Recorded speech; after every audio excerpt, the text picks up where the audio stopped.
Hello guys, welcome back to all of you on my channel नेरी study. Guys, अगर अभी तक आपने इस चैनल को सब्सक्राइब नहीं किया है तो प्लीज़ तुरंत इसे सब्सक्राइब करें और ज़्यादा से ज़्यादा इसे शेयर करें। मैं आपको बहुत ही बेहतर कंटेंट देने की कोशिश कर रही हूँ और उसके साथ साथ में जो भी टॉपिक आपके लिए इम्पॉर्टेंट है मैं अलग से उन्हें कराने का प्रयास कर रही हूँ।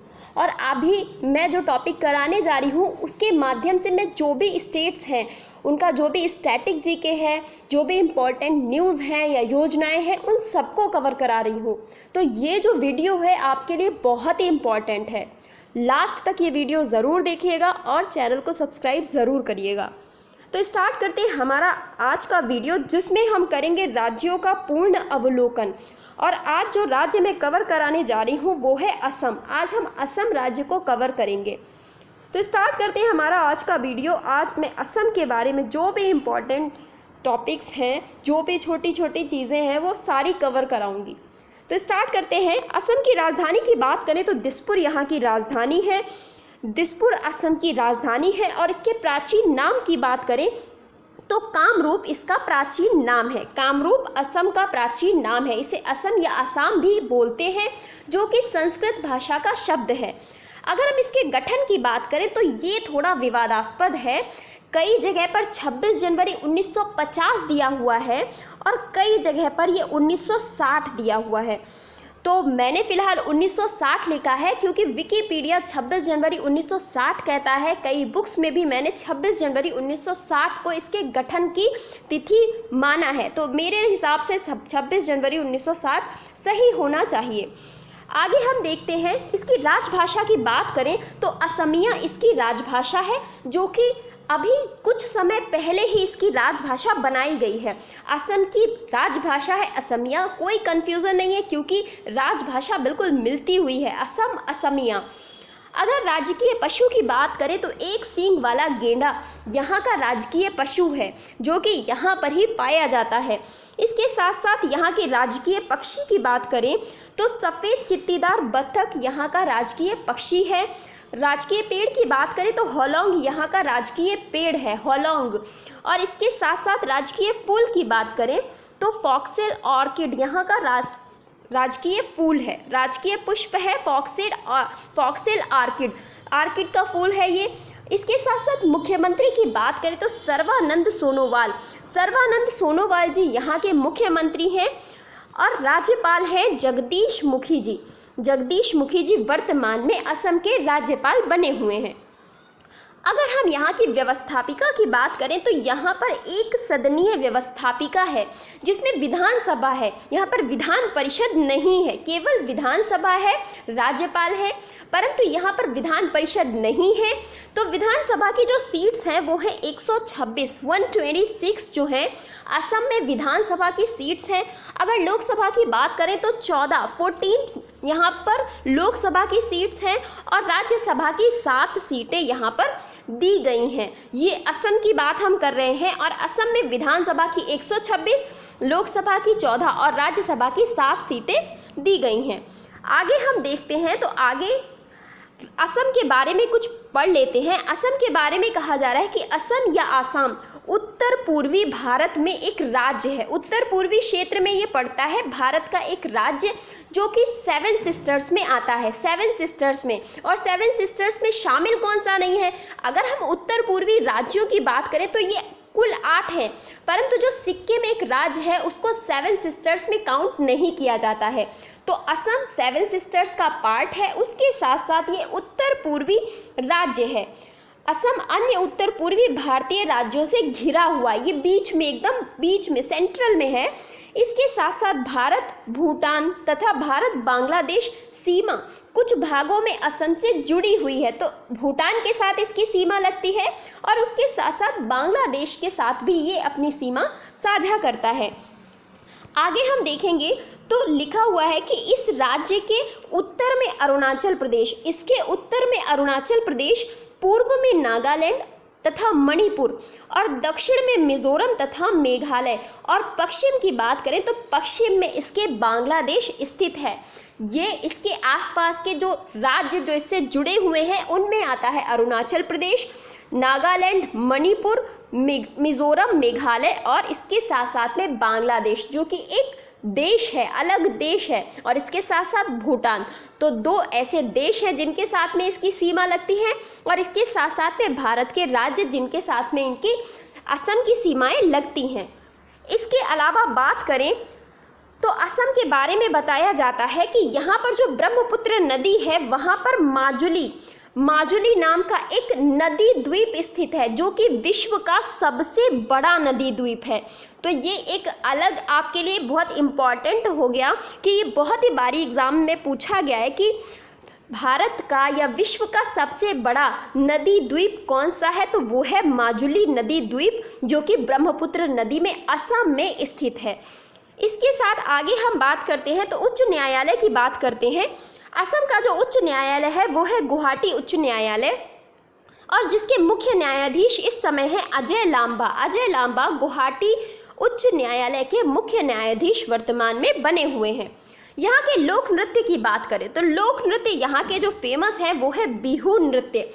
असम का सबसे ज़्यादा प्रसिद्ध नृत्य है बिहू नृत्य, जिसके भी 3 टाइप्स हैं क्योंकि ये वर्ष में 3 बार किया जाता है और तीनों ही बार इसको अलग अलग नामों से संबोधित किया जाता है। तो हम स्टार्ट करेंगे जनवरी से, क्योंकि जनवरी साल का पहला महीना होता है। तो जनवरी में जो नृत्य किया जाता है बिहू का जो टाइप है वो है भोगाली बिहू, इसको माघ बिहू भी बोला जाता है। भोगाली बिहू या माघ बिहू जनवरी माह में ये किया जाता है, और फसल कटाई के समय का ये एक त्योहार है। फसल कटाई के समय का ये नृत्य है बिहू नृत्य। इसके साथ साथ आगे बात करें तो जो दूसरा है वो है रंगोली बिहू, इसको रोंगाली बिहू भी कहा जाता है, और इसके साथ साथ बोहाग बिहू भी इसी का नाम है, बोहाग बिहू।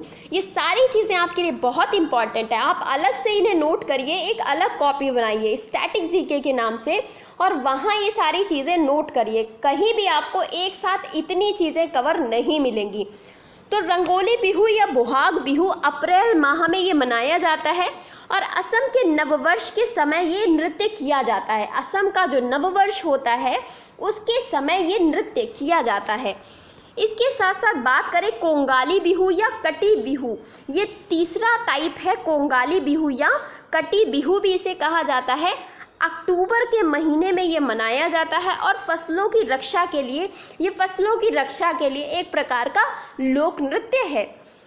इसके बाद जो लोक नृत्य प्रसिद्ध हैं उनमें किन किन का नाम शामिल है, तो उनमें शामिल है झुमेर नृत्य, बोहुआ नृत्य, बागुरम्बा नृत्य, भोरताल नृत्य। भोरताल बहुत ही ज़्यादा फेमस है, इसके साथ साथ परीक्षा की दृष्टि से बहुत इम्पॉर्टेंट है। भोरताल नृत्य, धुलिया नृत्य, अली आई नृत्य, इसके साथ साथ में देवधानी नृत्य और खम्बाली नृत्य, ये कुछ नृत्य हैं आसाम के लोक नृत्य जो कि काफ़ी बार एग्जाम्स में पूछे गए हैं, इसीलिए मैंने इन्हें ऐड किया है। आगे हम बात करेंगे असम की नदियों के बारे में, तो सुबनसिरी, लोहित, दिहांग, कामेंग, ब्रह्मपुत्र और बराक, ये कुछ नदियां हैं, उनके नाम हैं जो कि असम में प्रसिद्ध हैं और बड़ी नदियां हैं। ये सुबनसिरी हो गई, लोहित नदी हो गई, दिहांग हो गई, कामेंग, ब्रह्मपुत्र और बराक, ये नदियां असम की प्रसिद्ध नदियों में से एक हैं। इसके बाद हम बात करेंगे असम के राष्ट्रीय उद्यान या नेशनल पार्क्स के बारे में।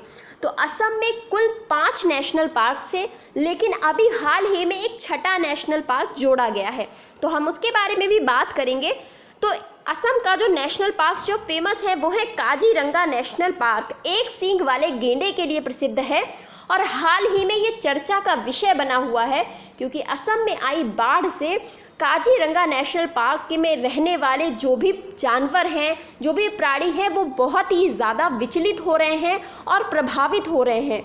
तो क्या इस बाढ़ का कुछ सॉल्यूशन नहीं निकाला जा सकता कि उन जानवरों की जान को बचाया जा सके? तो फिलहाल काजीरंगा नेशनल पार्क, मानस नेशनल पार्क, जो कि ये दोनों जो नेशनल पार्क हैं ये यूनिसेफ के द्वारा, जो दोनों नेशनल पार्क है यूनेस्को की विश्व धरोहर सूची में शामिल है। यूनेस्को की विश्व धरोहर सूची में ये दोनों ही नेशनल पार्क शामिल हैं। इसके साथ साथ बात करें तो Dibru Saikhowa national park, Dibru Saikhowa national park, Nameri राष्ट्रीय उद्यान, ओरांग राष्ट्रीय उद्यान या ओरांग नेशनल पार्क, ये 5 नेशनल पार्क्स तो पहले से ही थे, लेकिन एक हाल ही में जो जोड़ा गया है, जो कि पहले वन्य जीव अभयारण्य था, परंतु हाल ही में सरकार ने इसको नेशनल पार्क बनाने की घोषणा की है। तो ये है दिहिंग पटकाई नेशनल पार्क। इस समय चर्चा का विषय बना हुआ है और आपके लिए बहुत ही इम्पॉर्टेंट है। अगर आप एग्जाम्स के पॉइंट ऑफ व्यू से देखते हैं तो दिहिंग पटकाई नेशनल पार्क, जो कि असम का छठा नेशनल पार्क हाल ही में बना है। आगे हम बात करेंगे यहाँ के कुछ वन्य जीव अभयारण्य के बारे में। इसकी सूची थोड़ी लंबी है, कई सारे वन्य जीव अभयारण्य थे और मैंने सारे कवर किए हैं, क्योंकि परीक्षा में कुछ भी पूछा जा सकता है। तो बात करेंगे यहाँ के वन्य जीव अभयारण्य के बारे में। तो अमचांग वन्य जीव अभयारण्य, वैरल वन्य जीव अभयारण्य, इसके साथ साथ बरनाडी वन्य जीव अभयारण्य, बरनाडी वन्य जीव अभयारण्य, भजन बोराजन पदुमोनी वन्यजीव अभयारण्य, इस तरह के नाम हैं इनके, भजन बोराजन पदुमोनी वन्यजीव अभयारण्य, बुराचा पोरी वन्यजीव अभयारण्य। नेक्स्ट है चक्रशिला। चक्रशिला ये बहुत ही फेमस है, चक्रशिला वन्यजीव अभयारण्य, एग्जाम्स में बहुत बार पूछा गया है। इसके अलावा दीपोर बील वन्यजीव अभयारण्य, डाइंग पटनाई, अलग से थोड़े नाम हैं, कई भी क्षेत्रों के आप देखेंगे उनके अलग अलग नाम आपको पहचान में आ जाते हैं और इजीली आप उनको देख सकते हैं कि वो कहाँ के नेशनल पार्क्स हैं या कहाँ के वन्यजीव अभयारण्य हैं। तो डाइंग पटनाई वन्यजीव अभयारण्य, पूर्वी करबी वन्यजीव अभयारण्य, पूर्वी करबी वन्यजीव अभयारण्य, आंगलोंग वन्यजीव अभयारण्य, आंगलोंग। इसके साथ साथ में गरा पानी वन्यजीव अभयारण्य, ये भी बहुत फेमस है। और इसके साथ साथ में होलोंगा पार गिब्बन वन्यजीव अभयारण्य, होलोंगा पार गिब्बन वन्यजीव अभयारण्य, लाहोवा वन्यजीव अभयारण्य, मारत लोंगरी वन्यजीव अभयारण्य। ये सारे आप एक बार कम से कम नाम तो पढ़िए, ताकि ओवरव्यू में अगर कभी क्वेश्चन आपसे पूछा भी जाए तो आपके दिमाग में एक धुंधली सी चित्र बनी रहे कि मैंने इस नेशनल पार्क का नाम पढ़ा था या इस वन्यजीव अभयारण्य का नाम पढ़ा था। तो नेक्स्ट है नंबोर वन्यजीव अभयारण्य, नंबोर वन्यजीव अभयारण्य। इसके साथ साथ में नंबोर डोई ग्रंग वन्यजीव अभयारण्य। नेक्स्ट है पॉर्बिटोरा वन्यजीव अभयारण्य, पॉर्बिटोरा वन्यजीव अभयारण्य, पई डाइंग वर्ल्ड वन्यजीव अभयारण्य। नेक्स्ट है सोनाई रूपाई वन्यजीव अभयारण्य, ये भी बहुत इम्पॉर्टेंट है, सोनाई रूपा या सोनाई रूपाई वन्यजीव अभयारण्य भी इसे बोला जाता है। इसके बाद हम बात करेंगे असम से संबंधित कुछ महत्वपूर्ण तथ्य जो कि हाल ही में हुए हैं या पिछले 6 महीने में हुए हैं और परीक्षा की दृष्टि से बहुत ही इम्पॉर्टेंट हैं। तो इसमें सबसे पहले बात करेंगे, इसमें बताया जा रहा है कि खेलो इंडिया यूथ गेम्स के तीसरे संस्करण का आयोजन गुवाहाटी में हुआ था। खेलो इंडिया जो यूथ गेम्स थे, इसके जो तीसरे संस्करण का आयोजन गुवाहाटी असम में हुआ था। नेक्स्ट वॉज गणतंत्र दिवस की जो परेड हुई थी 26 जनवरी को जो गणतंत्र दिवस की परेड हुई थी, उसमें असम की झांकी को प्रथम पुरस्कार मिला था, असम की झांकी को पहला पुरस्कार मिला था। इसके साथ साथ तीसरा कहता है कि जल जीवन मिशन में असम को 1407 करोड़ की धनराशि आवंटित की गई है।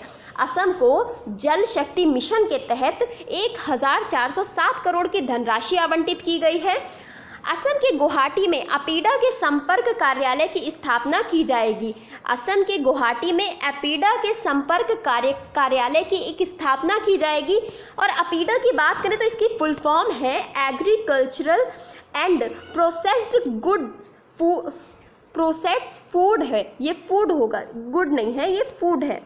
Processed food products export development authority. तो एपीडा की फुल फॉर्म फिर से एक बार देखिए, agriculture and processed food products export development authority, ये एपीडा की फुल फॉर्म है। यहाँ पर गुड नहीं होगा, यहाँ पे फूड होगा। कई बार जब हम टाइप करते हैं तो स्पेलिंग डिक्शनरी की वजह से फूड को गुड में बदल देता है, तो ये प्रॉब्लम्स कभी कभी हो जाती हैं। आगे देखेंगे पांचवा जो तथ्य है वो कहता है कि असम में बाढ़, काजीरंगा नेशनल पार्क में 108 जानवरों की अभी तक मृत्यु हो चुकी है। ये ताज़ा आंकड़े हैं जो कहते हैं कि असम के काजीरंगा नेशनल पार्क में 108 जानवरों की मृत्यु हो गई है। और जो तस्वीरें हमारे सामने आ रही हैं वो इतनी भयावह हैं कि उन्हें देखकर किसी भी व्यक्ति का हृदय ना मतलब एकदम कांप उठेगा कि इतनी डरावनी जानवर पानी में डूब रहे हैं। तो सोचिए कितनी तकलीफ़ हो रही है उन्हें, और ऐसी परिस्थितियां बनती किसकी वजह से हैं? तो सिर्फ मानव जाति की वजह से, कि हम उनके जो निवास हैं उनमें हस्तक्षेप कर रहे हैं। तो निरंतर जो समस्याएं हैं हम अपने लिए तो बढ़ा ही रहे हैं, साथ साथ में जो और प्राणी रहते हैं पृथ्वी पर उनके लिए भी बहुत समस्याएं बढ़ा दी हैं हमने। तो थोड़ा सोचना चाहिए मनुष्य को काम करने से पहले। इसके बाद 6th है कि शिशु सुरक्षा ऐप ये बाल अधिकार सुरक्षा आयोग के द्वारा असम में शुरू की गई है, जो बच्चों के अधिकार है उनकी सुरक्षा के लिए। जो भी छोटे छोटे बच्चे हैं उनके अधिकारों का हनन ना हो, इसके लिए शिशु सुरक्षा ऐप असम सरकार के द्वारा शुरू की गई है। नेक्स्ट देखें तो 2 से अधिक बच्चे होने पर नहीं मिलेगी सरकारी नौकरी। ये असम सरकार की ऐसी योजना है एक, कि इन्होंने ये कह दिया है कि अगर आपके 2 से ज़्यादा बच्चे हैं तो अब असम सरकार में आपको कोई भी गवर्नमेंट जॉब नहीं दी जाएगी। और इस पर जो काम है ये लागू हो जाएगा कब से? 1 जनवरी 2021 से ये प्रभावी हो जाएगा। आगे हम देखें तो 8वां कहता है कि बोगीबील पुल का उद्घाटन पीएम मोदी जी के द्वारा किया गया। बोगीबील पुल का उद्घाटन पीएम मोदी जी के द्वारा किया गया, जो कि बना हुआ है ब्रह्मपुत्र नदी पर, और ये देश का सबसे लंबा रेल रोड पुल है। देश का सबसे लंबा रेल रोड पुल। इसके साथ साथ ये ब्रह्मपुत्र नदी पर है, एंड मोस्ट इम्पॉर्टेंट कि पीएम मोदी जी ने इसका उद्घाटन किया है असम में। आगे कहते हैं कि सर्बानंद सोनोवाल जी को श्यामा प्रसाद मुखर्जी पुरस्कार से सम्मानित किया गया है। सर्बानंद सोनोवाल जो कि असम के मुख्यमंत्री हैं, इनको श्यामा प्रसाद मुखर्जी पुरस्कार से सम्मानित किया गया है। नेक्स्ट वॉज कि पोवा आरक्षित वन को अब वन्य जीव अभ्यारण्य के रूप में विकसित किया जाएगा। ये हाल ही की 1-2 दिन पहले की न्यूज़ है कि जो पोवा आरक्षित वन क्षेत्र है, पोवा आरक्षित वन क्षेत्र को अब वन्य जीव अभ्यारण्य के रूप में विकसित किया जाएगा। तो इन्होंने एक वन्य जीव अभ्यारण्य को क्या बना दिया? नेशनल पार्क बना दिया, और नेशनल पार्क बना दिया, और इसके साथ साथ अब एक आरक्षित वन का जो क्षेत्र है उसको ये वन्य जीव अभ्यारण्य बनाना चाह रहे हैं। आगे देखें तो असम सरकार की कुछ योजनाओं पर भी बात कर लेते हैं। तो इसमें शामिल है अरुंधति गोल्ड योजना। ये असम सरकार की एक प्रमुख योजना है, अरुंधति गोल्ड योजना। अगर इसकी हम बात करें तो इस योजना में लड़कियों का जब विवाह होगा, असम में कुछ जातियां ऐसी हैं जहां विवाह के समय सोना दिया जाता है, तो इन्होंने कहा है कि लड़कियों के विवाह के समय जो सोना दिया जाता है 1 तोला सोना असम सरकार मुफ्त में देगी, बिना किसी धनराशि के, निःशुल्क। ये उन्हीं जातियों को दिया जाएगा जिनके यहाँ विवाह में सोना देना ज़रूरी होता है। तो 1 तोला सोना इस योजना के तहत दिया जाएगा लड़की को। दूसरी योजना है धनवंतरी स्कीम। ये भी किसके द्वारा चलाई जा रही है? असम सरकार के द्वारा धनवंतरी स्कीम। अभिनंदन स्कीम ये भी असम सरकार की है। और अपोनार अपोन घर स्कीम, ये वहाँ की भाषा है। अपोनार अपोन घर स्कीम ये भी किसके द्वारा चलाई जा रही है? तो ये भी असम सरकार की योजना है। तो ये था हमारा आज का सेशन, जिसमें हमने कंप्लीट किया है पूर्ण रूप से असम राज्य को। सेशन आपको कैसा लगा ज़रूर बताइएगा, और वीडियो को लाइक शेयर ज़रूर करते रहिएगा, और कमेंट ज़रूर करिएगा। Thank you so much.